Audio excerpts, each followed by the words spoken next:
Wherever you are, whatever you're doing, stay with us as the suns get set to shine. Here's Perry, Cigar Hurd, here's the jump shot. Comes to Marley, a long three. He got it! He got it! Into Booker. Here's the three. Suzanne! Another Sir Charles, and he flies in for a wham, bam, slam. Whammo time! He got it! Suzanne! Oh, brother!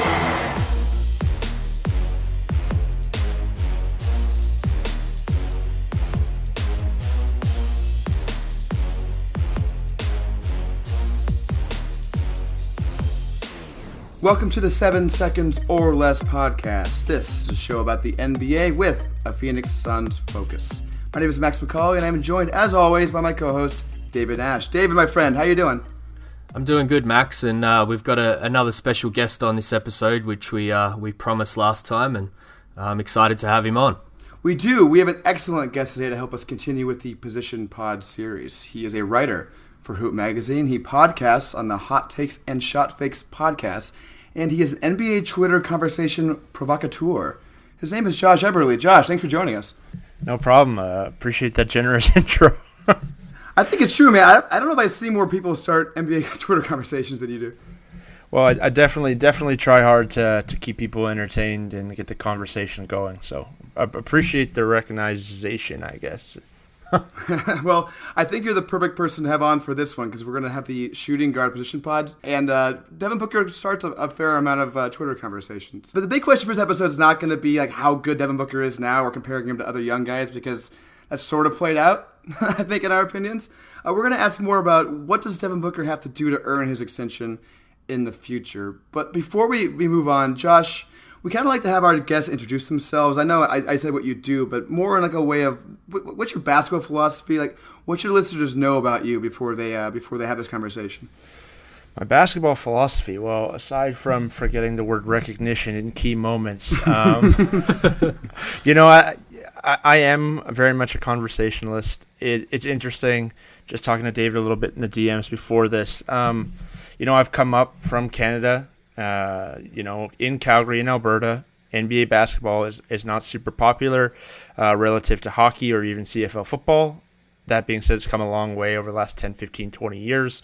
Scraped and clawed to get every connection that I've got, every job that I've had in this business. And, being, the age that I am at 26, I've been just heavily influenced by the social media era. Even before Twitter, I was on forums, and I think that's really bled into my writing and everything that I try to do via social media. Is like I always want to have people engaged. Long before writing sort of changed to link clicks, I like talking about this stuff. People joke about NBA Twitter, like comparing X or Y and Devin Booker to whatever young player. Like I really enjoy this stuff, and I've been doing it since I was like 9 or 10 years old on sports boards. So I want to bring that with me everywhere I went, and honestly, I mean, things get hot and conversations get had, but I really don't take this stuff too seriously, and it is both my job and my hobby, so it kind of collides in that way.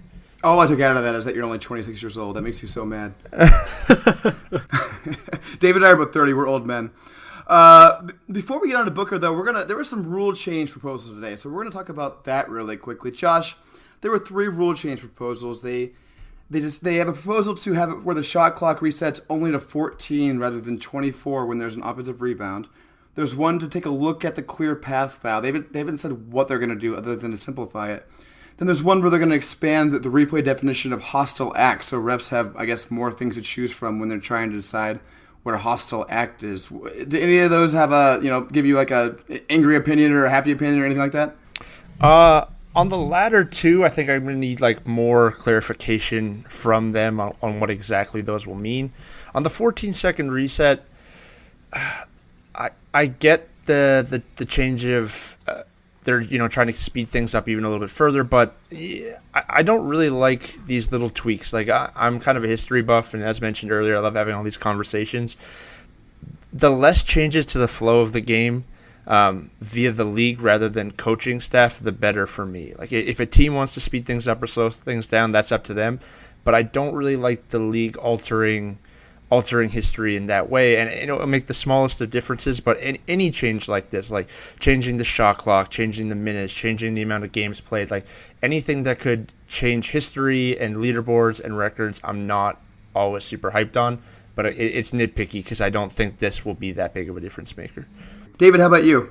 Yeah, I'm kind of with Josh on this one. I'm not so much into the 14-second reset, and as Josh said, we probably need some more info on the clear path stuff. But my read on that again is probably the NBA being a little bit mad that players and coaches have adjusted to the current rules a little bit, and they find the clear path stuff very hard to assess or penalize when they really want to, because guys make sure they get in front of guys in the backcourt and foul them then. So I think we'll see probably a change there that gives them more flexibility to give the clear path foul even under the current rules where they can't quite get it and they get a little bit frustrated because as Josh noted that the NBA just wants clear free flowing basketball and continually tinkering with the rules to try and make sure that happens.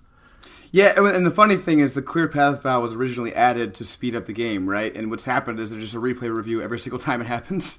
Exactly. And that gets into the last one, too. I just hope whatever the change they make to the definition of hostile act doesn't make replay review take longer, because I think it's already kind of a problem. I hope that these changes are to reduce the amount of replay review rather than increase it. And the other thing I would just say on those latter two issues that you guys just both touched on is, like, I don't want the NBA to become the NFL where the fact that they continue to expand the definition and sometimes the ref just has to make the call, and like you said, if it gets to the point where we're getting more replays and the replay is taking longer and everybody at home is arguing whether it was or wasn't, I don't want the NFL catch situation with the clear path foul.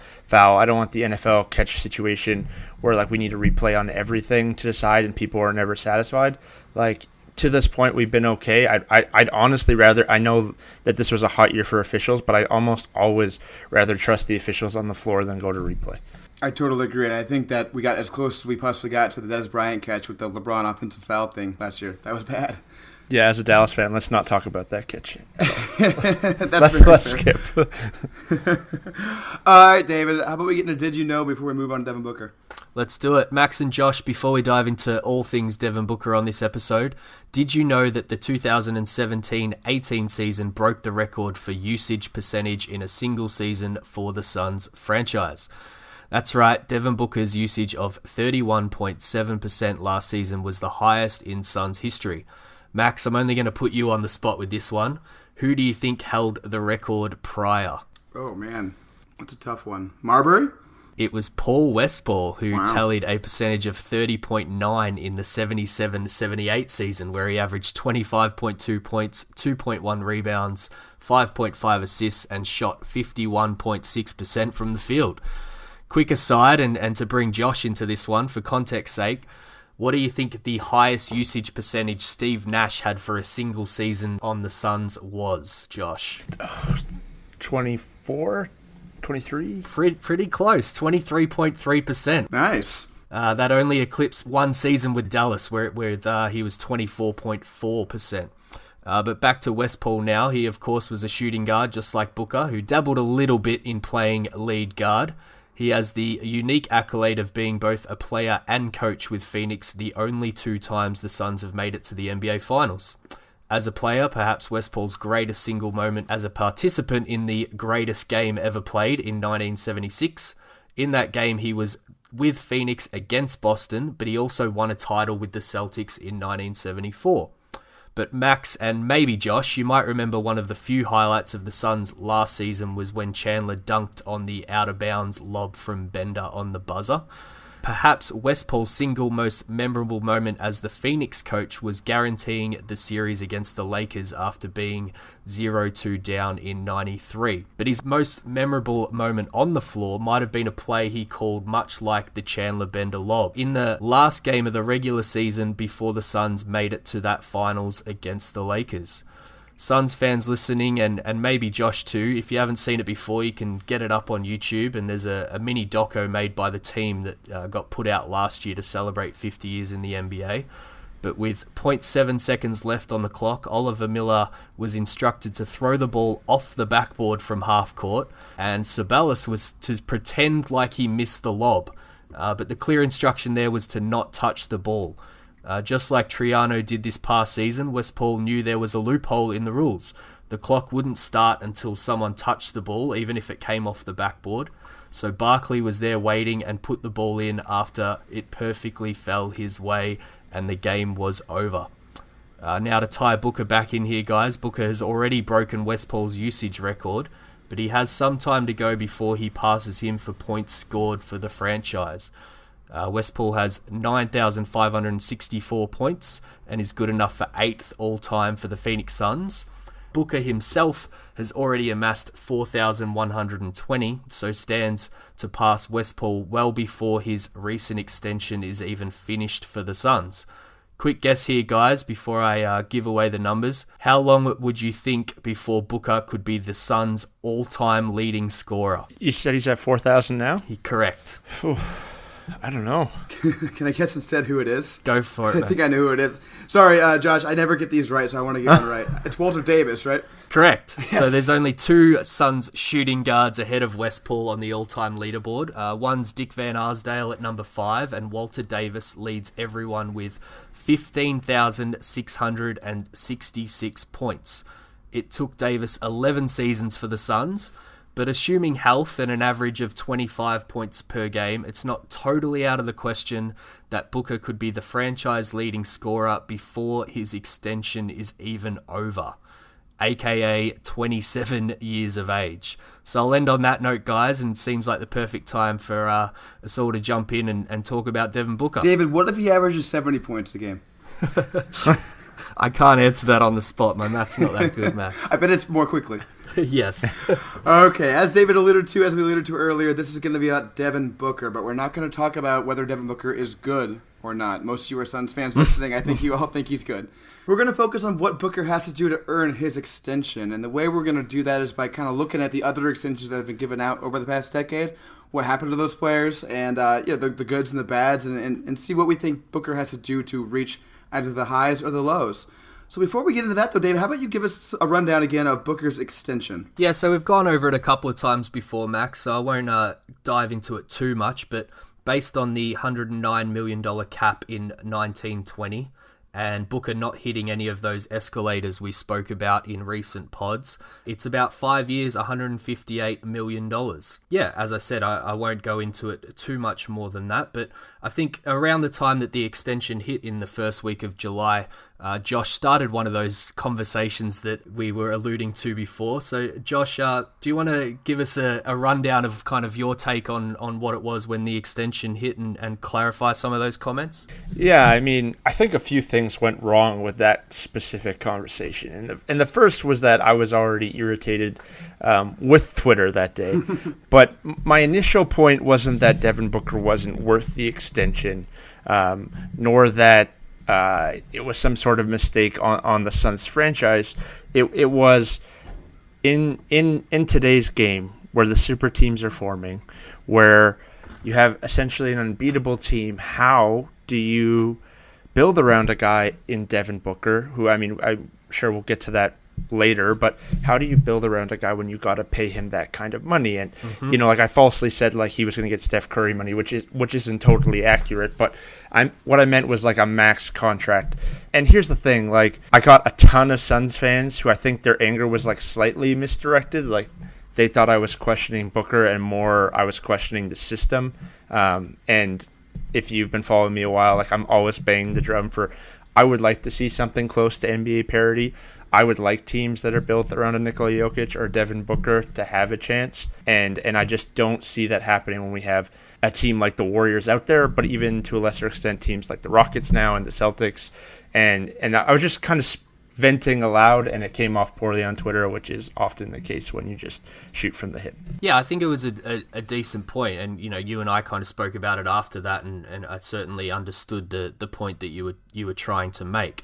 And I think, you know, delving into it, and we'll get to it in a minute as you discuss, but there is a point there to be made around, this kind of risk that the Suns are taking with Devin Booker at this time, and what that then means for trying to build the rest of the team out. But I note that you mentioned the Rockets there thrown in, and I think, what they did with James Harden, it kind of matches up quite similarly to the position that the Suns find themselves in at the moment. What do you think, Max?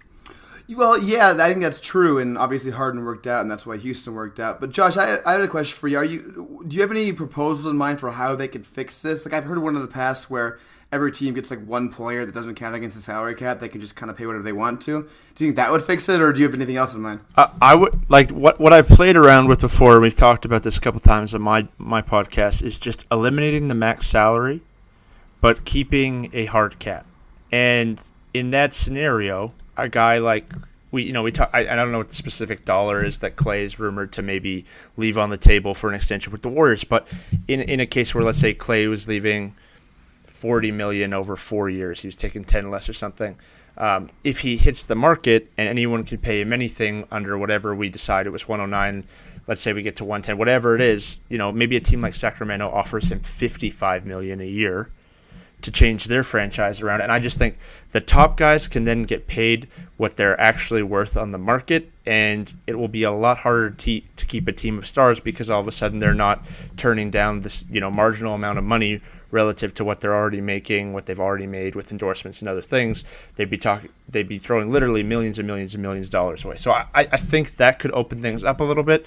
The retort that I've often got is what happens to like the middle and low end guys who end up getting screwed by this, and I don't know what the counter is at this time for that. Yeah, it's not an easy problem to solve because, like you said, if you have a hard cap and you can pay the max players whatever you want, you just be paying the max players basically. But not to get up too far on a tangent, it's a tough question for another time. David, do you want to get a little bit into the recent history of extensions so we can start talking about what Devin Booker has to live up to his? Yeah, so kind of, I'm a big fan of looking back at history instead of kind of trying to project too much going forward. And, my reaction to the, constant conversation around Booker was to maybe try and set some goalposts for myself around the kind of guys that got these extensions in the past. And, I was a little bit surprised at, just how few there were and, how many people Booker was joining in this company. So I looked back through it and there was, 14 players since 2009 that have got the max extension at this time in their career after, 3 years as a rookie. And,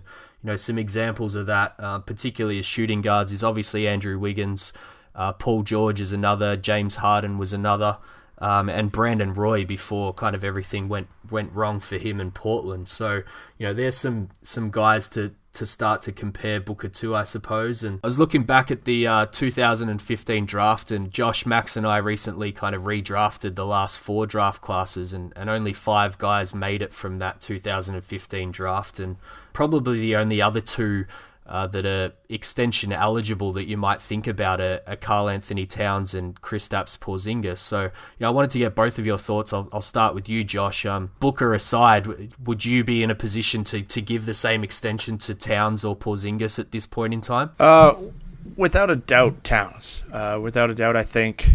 I still think, despite the lack of growth defensively and the Tom Thibodeau issues, he's a franchise-type player. He's a franchise-type talent. I would have no issue with Towns. But with Porzingis, like, the health is worrisome to some degree. I think I would want to know very extensively, like, what we're looking at with him, and I'd want to consult with my medical team. But that being said, I think Porzingis is just in that if you have any faith at all that he's not going to be broken forever, you do it because, 1, your franchise has suffered long enough, and 2, that kind of a talent just doesn't come around every week. Yeah, what do you think, Max? It's tough. I agree. Karl Anthony Towns, that's a no-brainer. He's arguably the best big shooting prospect in history, so I don't think that's much of a question. But Porzingis is a real big question because the thing about Porzingis people forget about was it's not just the recent ACL tear. Like, that guy's kind of been an injury question his entire career just based on the way he's built. Like, basketball players aren't usually built the way he is, that 7'3" lanky frame. So I'd be nervous if I was going to give him a max, probably like a Joel Embiid max, where I have some team protection for some certain injuries. Whether you can negotiate with injuries or not, I don't know how hard that would be, but it'd be very difficult for me to give him the full 5-year Devin Booker no option max. In our redraft, Max, we had Towns going before Booker, so I think it's at this point, particularly with KP's injury, I think it's, pretty safe to say that Booker would probably go number 2 in a redraft of that class. And you've got other guys like Josh Richardson made our redraft, and Turner as well, but there's not a lot of depth there from that 2015 class, and the Suns definitely hit gold with Booker at 13. But going back to what I was saying about looking back at history, and as I said, there are 14 players in that group of guys that were given max extensions after 3 years in the NBA. And then there's kind of 2 other groups of guys where, some guys sign the extension, but not quite the full max money or years. Guys like Giannis, Clay, as Josh mentioned before, and Boogie as well, I think only signed the 4 years. And then there's another group of guys that either team or player decided to wait the extra year. So Kawhi, we've just seen, whether that was a reason. I think it was floated in rumours that was one reason, maybe not from Kawhi, but from the people around Kawhi. They were a little miffed of why he didn't get the extension at the time. And Gordon Hayward's another one. It was definitely kind of used as a reason why he was leaving Utah, is when they made him go and get that offer sheet from Charlotte. So I think there's an argument there that Booker belongs kind of in group 2 or 3 instead of the Suns taking this risk. Just when you look at the guys that are in that top group and the All-Star appearances and All-NBA appearances that they had even before signing the extension. So I think, Wiggins and Booker might be the outliers, and it might be a sign of the times, and kind of alluding to what Josh was mentioning before. I think teams, and particularly struggling teams, are placed in a pretty difficult position that makes them take a risk a little earlier than they maybe want to. So as I said, with this group 1 of guys that Booker now places himself in, I think, history kind of says basically all of them were all-stars in their year going into after signing the extension. So that's the 18-19 season for Devin Booker, and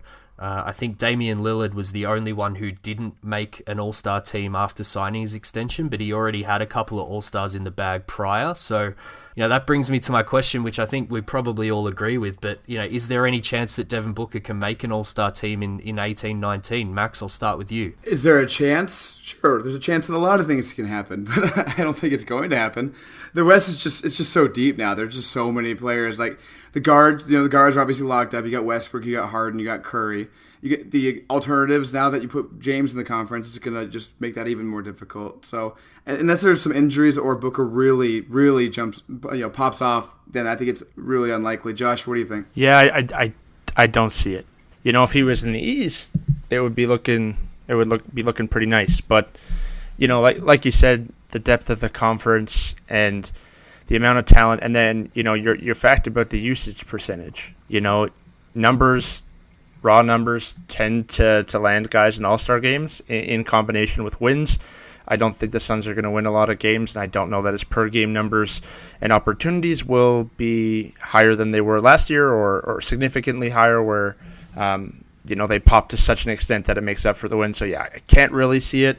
But that being said, being an all-star from the Western Conference is a pretty high bar right now. It really is. So Josh, let's get into those numbers you're talking about. So last season, Booker averaged 24.9 points, 4.5 rebounds, 4.7 assists, 56 true shooting. So, a little bit above the average efficiency with some pretty gaudy numbers. In fact, the numbers were so gaudy that the only people 21 or younger to have done them were Booker, LeBron James, Tracy McGrady, Michael Jordan. If those numbers go up only 0.1, 0.5, 0.3 for the points, rebounds, assists, then it'll be James, Wade, McGrady, and Booker who've done that at 425. So obviously those are impressive stats, but it's not enough to get him to an All-Star game. So what do you think it would take to get to an All-Star game? I think the honest answer is the Suns being competitive. Mm-hmm. For better or for worse, I'm not really sure how you guys feel about this with individual accolades. The All-Star game tends to lean heavily on winning, especially when it gets to the coaches voting and not the fan voting. And I just, for better or for worse, there are a lot of people who have pushed that Devin Booker doesn't help you win games. And I think, not that that's really in the coach's mind, but until the Suns win games, then there's always that you're putting up big numbers on a bad team vibe, and those kind of guys just rarely get in. Yeah, I think that's definitely right. He'd have to average 30-plus points a game probably just to be so gaudy they can't leave him off to make it if his team's not winning. So let's talk about his team winning. If you're trying to win this season with Booker, how do you optimize him? Do you put him at point guard? do you put shooting guard, and then who do you put at point guard? How do you optimize the Suns lineups to give Booker and his team the best chance to win? Yeah, I mean, I feel bad for teams like Dallas and Phoenix who felt like they took big steps forward this offseason and are looking to make moves. You know, they each added a free agency addition in Trevor Ariza and DeAndre Jordan. They each drafted a guy they're excited about. They're thinking, hey, we're going to step forward. And then all of a sudden, you know, Mike Conley's coming back, and Memphis thinks the same thing. Denver gets their guys back. LeBron comes over to Los Angeles. You know, there's 4 or 5 teams coming that were in the lottery last year, like, oh, this could be our year to get a little bit better. So I don't think it doesn't really matter where you play Booker. I just don't think the Suns can be competitive next year. I don't think they have enough talent on the team. That being said, like I would be interested to see him run a little point guard. I know that they drafted, I might mess up his name, Eli Okobo. Pretty good, yeah. Yeah, pretty close. Okay.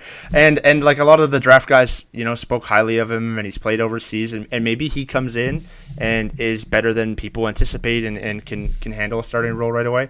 But it just feels like the Suns are maybe like a couple more years of development and a few like older, more mature pieces away from really getting into that mix. Yeah, I think that's probably right. And just real quickly before we move on, you know, other than just good players, what kind of players in particular are you looking for to surround Devin Booker in the next few years coming up? Yeah, see, like, it's interesting. Like, until I see Booker and Ayton coexist, you kind of, like, with the wing big combo, like, do I want, if Booker's going to be the primary creator, then maybe I just want 3 and D all around him, like spacing everywhere, guys who can switch and play defense, and then just let Booker create and Ayton do his thing. But if Booker isn't going to be my creator, or Ayton isn't the instant offense big that people kind of hope he would be, you know, being compared to Karl Anthony Towns, being compared to DeMarcus Cousins, then maybe I am looking for, you know, that all-star guard who can run the offense and transitioning him into that first option, letting Booker and Ayton play off of him. But I think if I'm a Suns fan, I'm excited to see what it all looks like, and obviously with Mikal Bridges and T.J. Warren, and I still believe in Josh Jackson.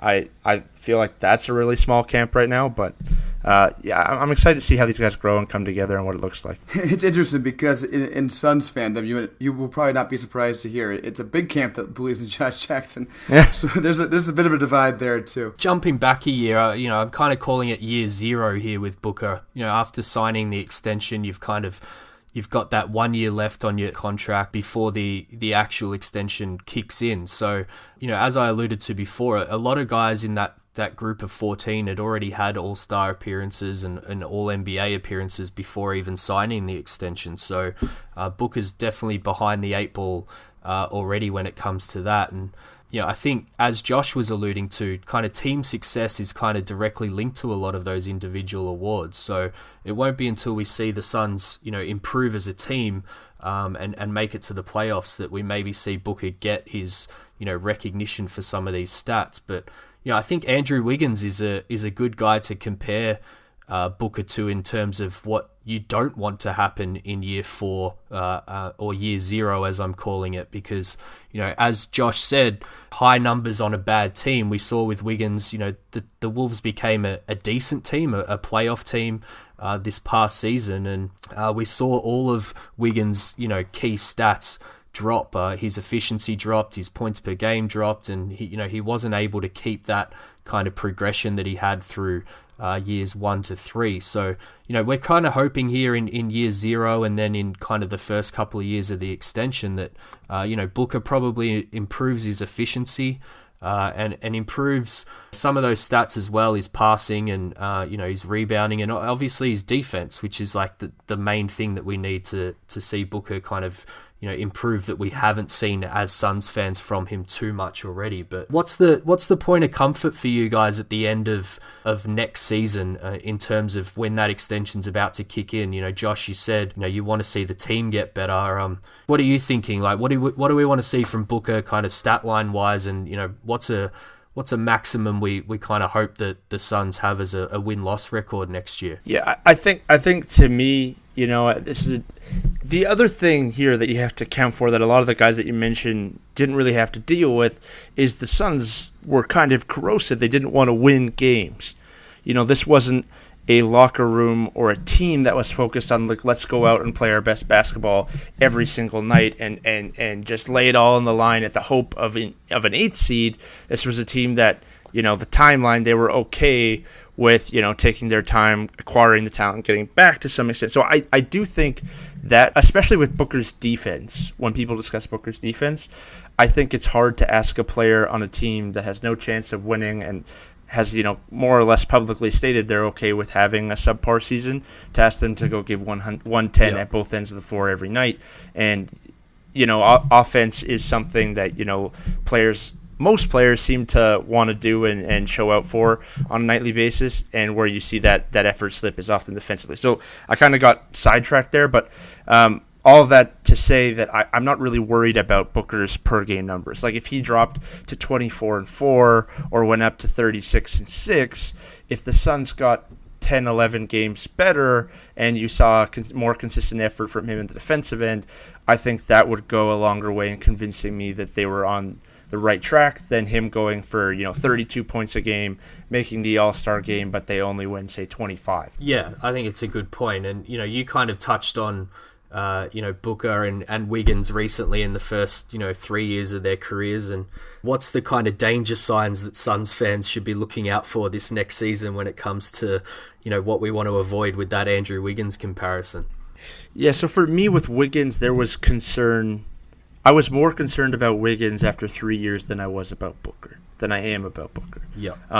The thing with Wiggins is, like, being Canadian, I've been following this kid since he was like 16, 17 years old. He is a phenomenal athlete. The fact that he hasn't put anything together outside of volume scoring is really troublesome.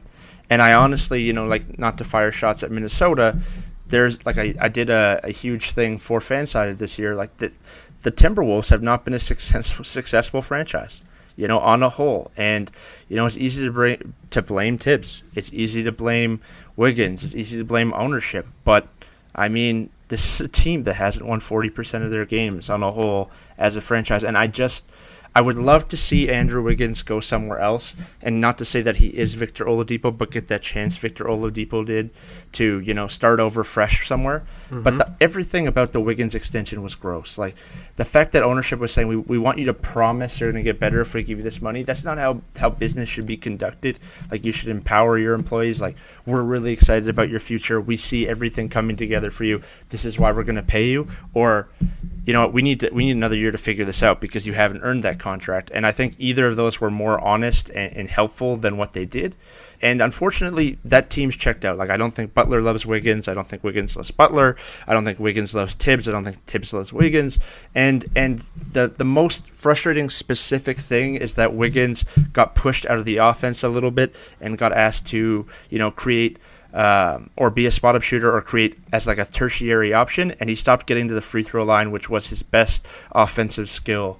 So I think with Booker, it's a different situation, but you definitely don't want to go the Wiggins route. And that said, I still think there's hope for Andrew, but at the moment it's bleak. Yeah, Max, I'll throw back to you here. Wiggins kind of went the wrong way after showing pretty good signs of progression in his first few years. So, as I mentioned before, Booker kind of matches up with guys like Paul George and James Harden and Brandon Roy even in terms of what he's done as a shooting guard to deserve this extension. And Wiggins was kind of there in the first few years of his own career, but as I said, dropped off after, getting the extension this year. So, what is it that we want to see from Booker to kind of stay with those other guys like George and Harden in terms of justifying the extensions in years 1 to 3 moving forward? Well, I think just constantly getting better, right? And I think that's one of the things that made Suns fans upset when not just Josh, but multiple people have used the first 3 years of Wiggins and Booker's careers to compare the two players. And it just kind of seems manifestly wrong to do that when Booker's has been improving every single year, while Wiggins has been stagnating or getting worse and leaves off the fourth year of Wiggins, which was a major regression. Also, as Josh said, they've been in very different situations. While Wiggins has had his problems, it's mostly been clashing with other starish players, whereas Booker's just been kind of forced on this awful team where he's done everything he's been asked to do. Like there's never been a story of Booker like refusing to do something a coach asked him to do, or even grinding with any of his teammates. It's been more just he's been in a bad situation and he's been forced to do that. And to get to Josh's point earlier, the defensive effort thing, it's been a huge problem so far. But as Josh kind of alluded to, it's kind of hard to play defense when your team is actively tanking. I think that Booker's a very competitive guy. That he's made that very clear. That guy wants to win. I think when he is the reason his team isn't winning because of his defense, I hope it'll kind of click in his head like, hey, I need to try a little harder on defense because, newsflash, Devin Booker's defense is not why the Suns have been losing. They've been losing because the Suns have had awful talent and they've sucked. Devin Booker's defense, if it remains the same as it is now, could be the reason why they lose in the future.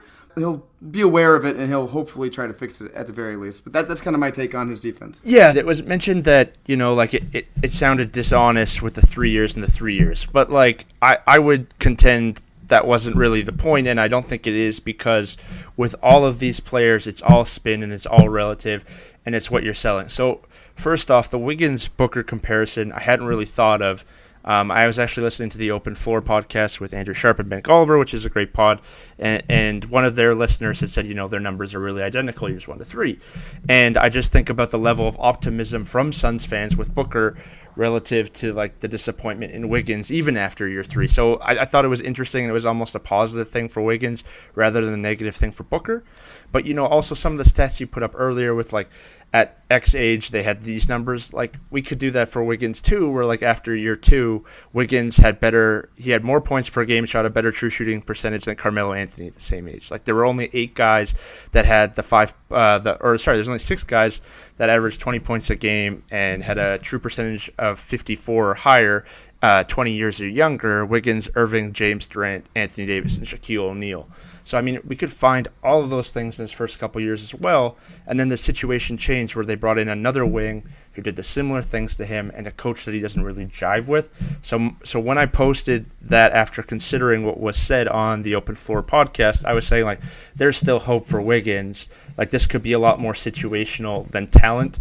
And it was taken by Suns fans as you're saying, Booker's going to suck and Wiggins sucks and everything is bad. And I thought that was a little bit of an unfair reaction, but I get the dynamic that's gone on with him this offseason.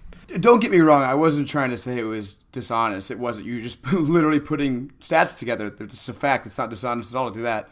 It's just that, when you have Wiggins had a year 4 after that was worse than his, year 3, and then Booker only had 50 games of that entire sample, his year 3 sample being far better than that. It's just like you said, you can't make a direct comparison, but on Twitter this all gets lost. You post stats together and people freak out about it. Let's say hypothetically this offseason, Kawhi Leonard had gone to Phoenix, right? And Wiggins, and so now Booker had the spotlight, he had the touches, he had everything.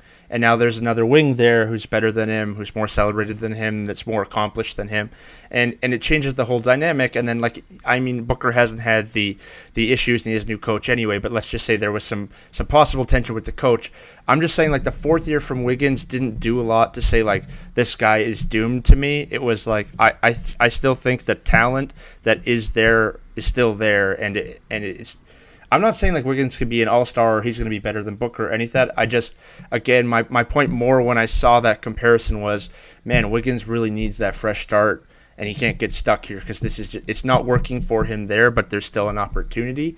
But again, it's 280 characters and I put their stats up side by side. And I should have known how that was going to play out too. So yeah, I think it's a really interesting observation in terms of what Minnesota did to Wiggins in year 4 in terms of who started to be built around him versus what I think we're seeing with the Suns. We've definitely identified that Booker's the man.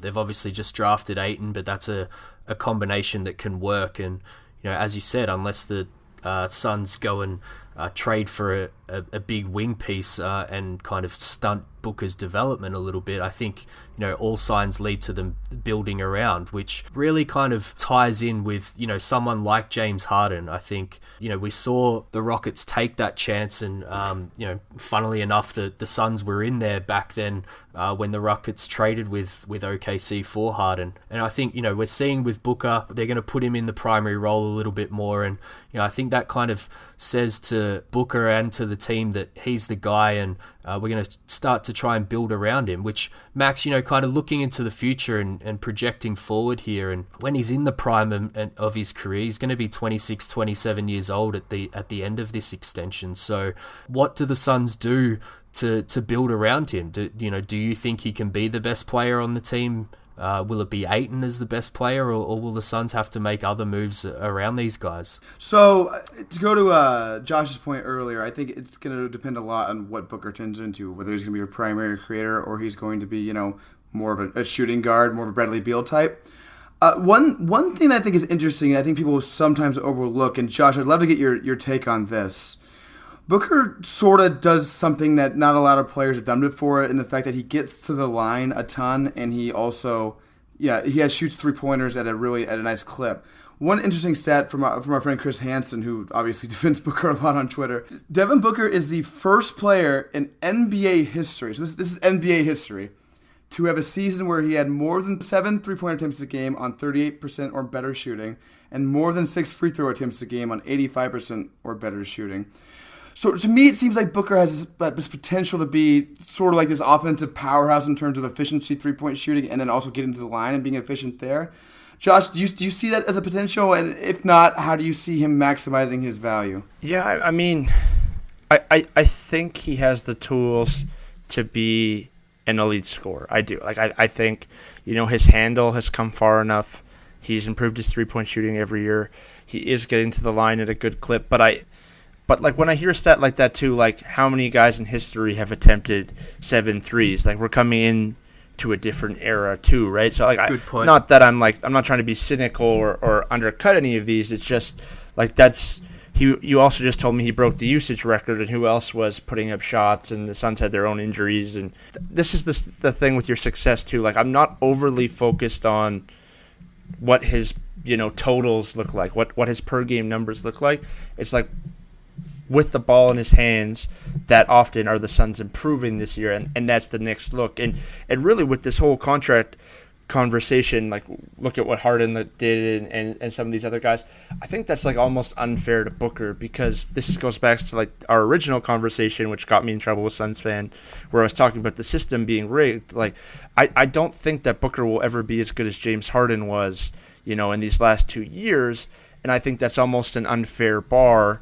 And at the same time, like if we're comparing contract to contract, I guess I'll throw it back at you two. Are you guys expecting him to get to an MVP level, and is that what that contract said to you? Yeah, well, I think just looking back at history, setting those goalposts for Booker and trying to take emotion out of it, I think it doesn't have to be James Harden. It probably doesn't have to be an MVP level type guy, but there is a type of player here that Booker has to become during this extension for us to look back on it and see it as a success. And it has to be a perennial all-star. It has to be a perennial all-NBA type player.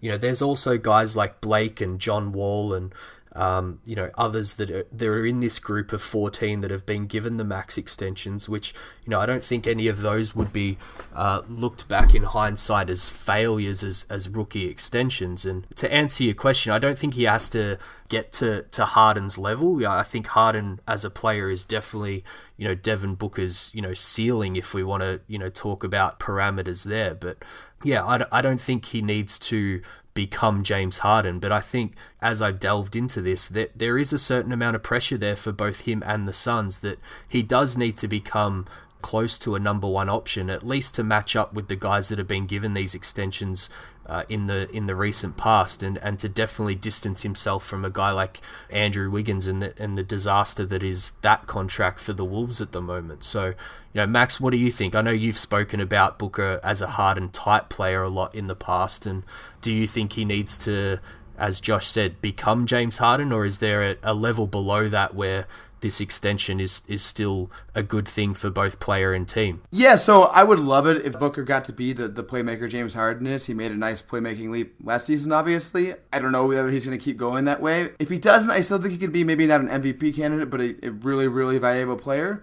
Just given what I said earlier, those stats, and like Josh said, there haven't been a lot of players in history who've shot 7 3-point attempts a game, so that's very fair. But just for me, it's just getting to the line that much, and then also being able to keep up a percentage that's fairly high. 38% shooting is not bad on 7 attempts, and also I'll go into this. I think Synergy had Devin Booker's 3-point attempts is I think in the top 5% of the toughest in the league. So as those attempts get even easier for him as he has better teammates, you'd like to see him get higher, but over 40%. 3-point shooting while keeping 7+ attempts from 3 a game, and also maybe even getting stronger, getting the line more often.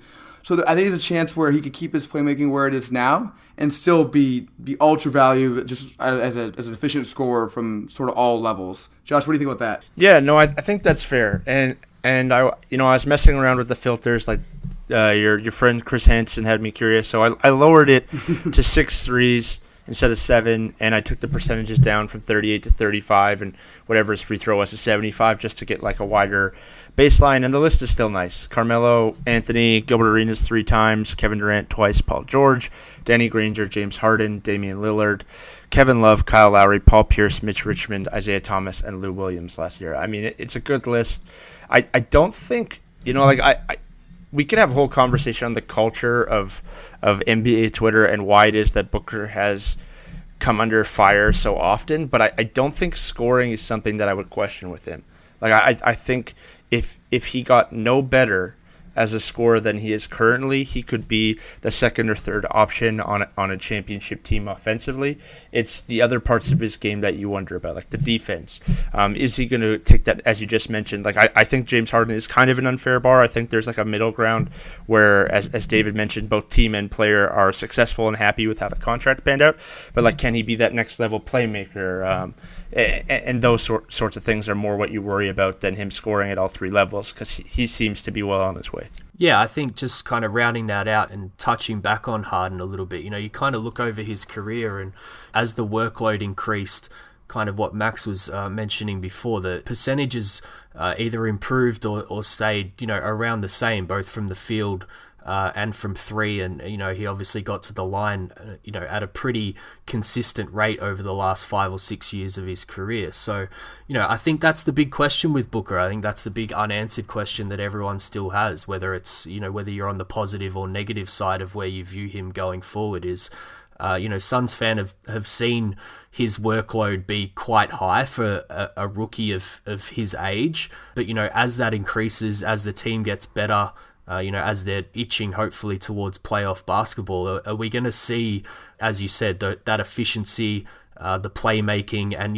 hopefully the defense, because he's got the size for it? Are we going to see all those things improve whilst the things that he's doing right now remain the same or also slightly improve as Harden has managed to do throughout his career? But Max, I know you've got some thoughts on Booker from a health and injury standpoint with this extension that kind of ties into that with that workload that he's had, and do we want to see that workload actually decrease as this extension kicks in? Yeah, so I think one thing that gets overlooked with Devin Booker, both nationally and locally, is that he's never had a major injury, but he's had a lot of little minor injuries. He's been, he's missed 20 games at a time, 5 games at a time. He's also tried to play through a lot of injuries, to his credit, but it's also caused him to play really poorly. I remember there was a game in Utah last year where he shot like 2 for 15 or something just because he was clearly hurt. And after that game, they shut him down for the season. So it's hard to know. Like you said, is it because he's just overworked, or is it because he's going to be an injury-prone guy going forward? Is it going to go away when he gets older, or is it going to be a constant nagging problem? It's just one of those things when you give someone a max extension, you kind of have to worry about. Yeah, I think so. And Josh, as an outsider looking in, you've kind of mentioned it a couple of times already on the pod, but do you see concerns there with Booker as a 21, 22-year-old with what he's already had to do in the league? And I guess projecting forward, we're kind of at the part of the pod where we're talking, kind of 4 and 5 years into this extension with Booker now is, what can the Suns do to lessen that workload? I think going back to Harden, I don't think we want to see him in that type of role while the Suns are this bad, because that just means a ridiculous workload on him while the Suns are not, pushing for the playoffs. So, is it Ayton who's just come in, or, what kind of pieces can the Suns add around Booker in the ways and learn from maybe Houston with the kind of things that they're putting around Harden to make his life easier? Yeah, like, it's interesting. I know that we're getting closer and the science is there, like that possessions, that minutes, that games, that years. These things are all being accounted for outside of Minnesota by most teams. But I think there's something to that. And even if, like Harden's MVP, the year he finally won MVP and the year that the best regular season the Rockets ever had, saw him shift a little bit back to the 2, still be, a primary creator, but share that workload. And whether it's this year or next year, I think the Suns need to find that guy for Booker. Like even if he is the primary creator, he needs to have somebody else that you can take a possession off, or he can get, come off a screen and get the look that he wants without having to initiate the offense, or he can sit for that extra minute if need be.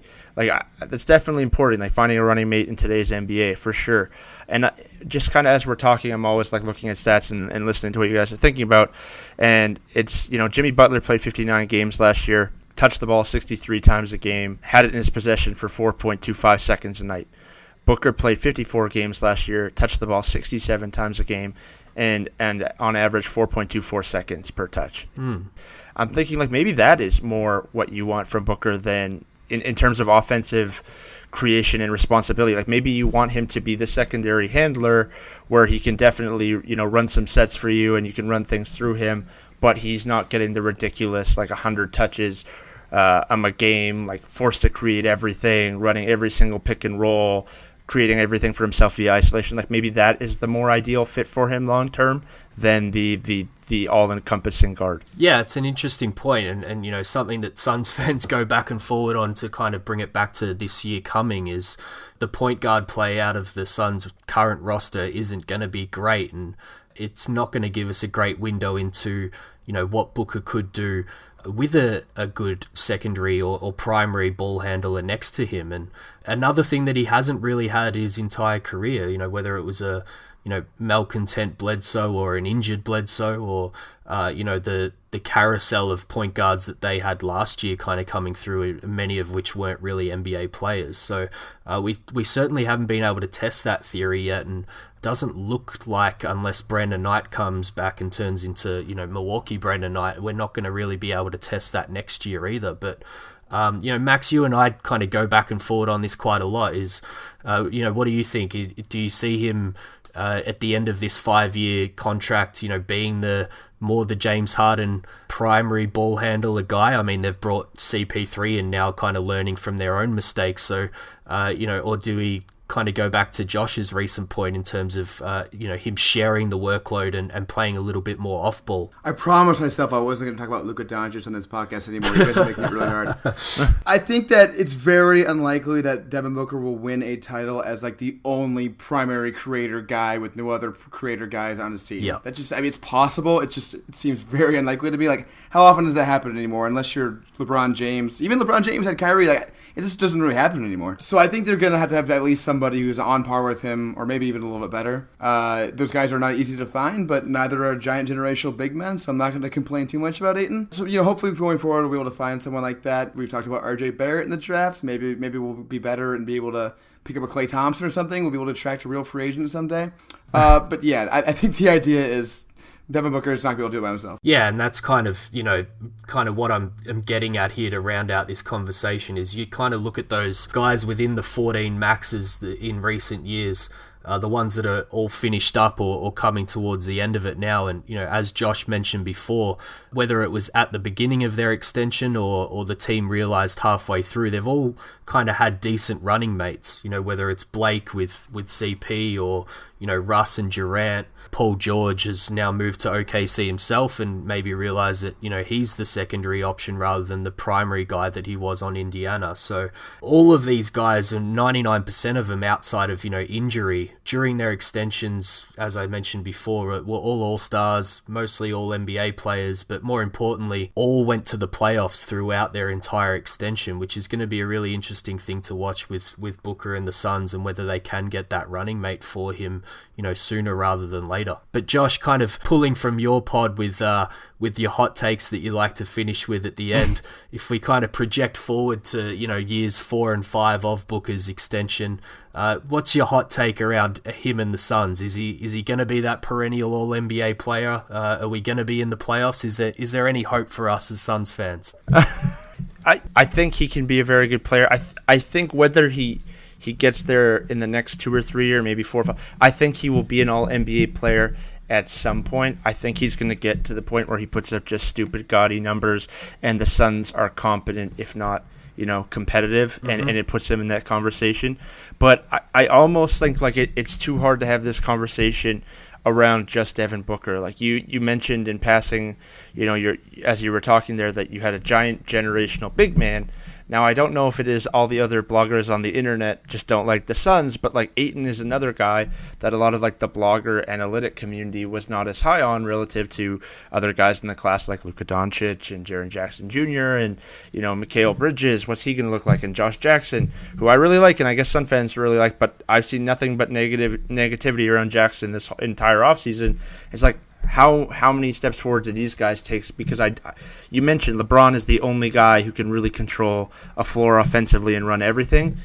Even in your wildest dreams, Booker's never going to get there. So can I say the Suns are going to be successful 3 or 4 years from now? I don't know, but they've given themselves a lot of options in terms of young talent to see somebody take that jump or that next step. And I think we need to see that from 1 or 2 of them before we can really have that conversation in earnest. Yeah, and winning's going to change everything, as you said. I think, the perception changes very quickly as soon as teams start putting wins on the board and making the playoffs. As I said, I think, we touched on very early in the pod, these things are all linked. Making the playoffs is all linked to how these guys are viewed as all-stars and whether they get picked in some of these awards. So, I think that's a pretty good point to end on here, Max, is despite what Booker might do in the next few years, it's really going to be tied to what the Suns can do as a team building around him. And I'm sure, he's gonna pull them forward. What do you think? Do we end it there? But before we do that, I just want to say one more thing that kind of floated to my mind in terms of Booker and building around this team and building a winner. It's got to be a great sign in today's era with the super team era and all of the players really deciding together where they're going to go and what they're going to do, that A, Phoenix is a nice market with great weather, and B, Booker is in that everybody loves you, little brother, you can put up buckets role with a lot of the older stars. So like I would say like on things outside of the basketball court, it's very nice. I would feel very good if I was a Suns fan that Booker is in the NBA in crowd. And I mean, that's a good sign. I don't know about Klay Thompson, but that future free agent when you're a legitimate team, those are the kind of relationships and moments that, we might come back to. So listeners, what Josh is saying is that the fact that Devin Booker played a ton of pickup with Kevin Durant and the fact that Kevin Durant said that Old Town Scottsdale is dope means that Kevin Durant is coming here next summer. Can I quote you on that, Josh? Yeah. Get me killed. We'll share the pod with that quote from you, Josh. And I think Max has already hinted that Booker himself thinks he's got a big free agent in 2019. So, we'll tie all that together and write a headline about Durant to the Suns. I think we agree on that, so it's a good place to end it. But before we end entirely, Josh, we do something at the end of all of our episodes. We call it the 7 seconds or less segment. One of David or I asks the other and the guest 3 questions for which the other has not prepared and for which he only has 7 seconds or less to answer, although we always break that rule. Okay. Yeah, no, I'm down. Max has run through the rules for you, Josh, so I'll dive right in. There were 4 guys I'd class as shooting guards in the All-NBA teams last season. That was Harden, Butler, Oladipo, and DeMar DeRozan. I'm going to throw Klay in as the 5th. How would you rank them in order in terms of their impact next season? I'll go over them again. You got James Harden, Jimmy Butler, Oladipo, DeMar DeRozan, and then Clay as the fifth. Max, I'll go with you first. Harden, Oladipo, Clay, Butler, and DeRozan was the fifth one? Yeah, I think that's my order. That's your order. Josh, what about you? Harden, Depot, Butler, Clay, DeRozan. Interesting. But I'll move on to question 2. The next 5 guys, or the future as I'll call them, are Devin Booker, Donovan Mitchell, CJ McCollum, Bradley Beal, and Gary Harris. I won't make you rank them. I just want you to tell me who makes an All-NBA team first out of those 5. Josh, you've got Booker, Mitchell, CJ, Beal, and Gary Harris. Mitchell. Okay. Max? For me, it's either Beal or Booker. I'm going to go with Beal because I think Wall will eventually get traded to a desperate team and Beal will make one. All right, I'll go to number 3. Josh, we spoke before about the hot takes on your pod, so I'll give you both a chance to give me a hot take for next season. It can be Suns related, it can be general NBA related, or bonus points if it's shooting guard related. I'll go first. My hot take is that the Boston Celtics are going to win the NBA championship. Ooh. And I don't know, their shooting guard will be good. Josh, how about you? Can you match that? I mean, going against the Warriors, no. But Denver Nuggets are the 3rd best team in the Western Conference. Ooh, that'll be an interesting one to track. Thanks for that, Josh. Well, cool. That was fun. Josh, go ahead. Plug anything you want. Yeah, on Twitter all the time. I will interact with you. Hit me up. Hot Takes and Shot Fakes is my podcast.